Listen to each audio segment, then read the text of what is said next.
Čau, Mārtiņ!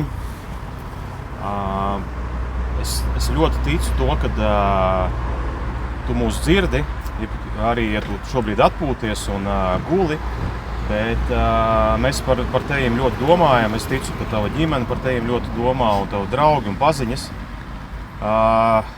Mēs visi par tevim ļoti pārdzīvojam, bet tajā pašā laikā mēs esam pārliecināti, ka ar tevim viss ir kārtībā, ka tev viss būs labi, ka tev būs viss kārtībā ar veselību, ka tu izķepurosies.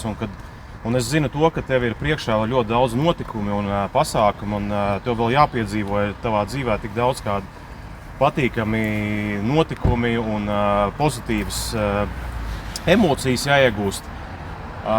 Tāpēc tev vēl viss ir priekšā, vecīt, turies, un mēs esam ar tevi.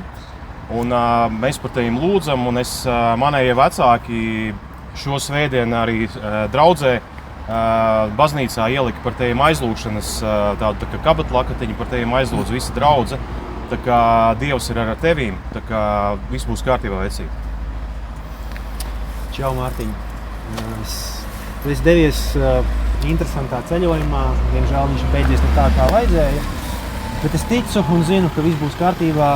Tu vienmēr esi bijis cīnītājs, un uz skolas laikiem tu vienmēr esi bijis azartisks, tev vienmēr paticis visādas trakas lietas darīt. Šoreiz tā trakā lieta varbūt nesanāca, bet sanāks kāda cita traka lieta noteikti.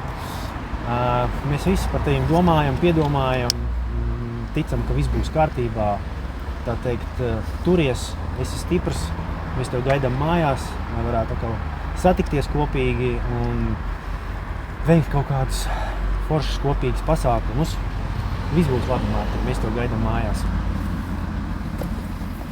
Čau, Mārtiņ! Atkal tu mūs esi pārsteidzis ar saviem piedzīvojumiem, kas tev vienmēr labi padodas, patīk un sanāk. Saprotu, tagad tu esi vienkārši paņēmis pauzi no kāpšanas, mazliet atveseļosies, viss būs kārtībā. Mēs gribam tevi uzmundrināt, zinu, ka tev viss būs kārtībā, atgriezīsies mājās pie savas ģimenes.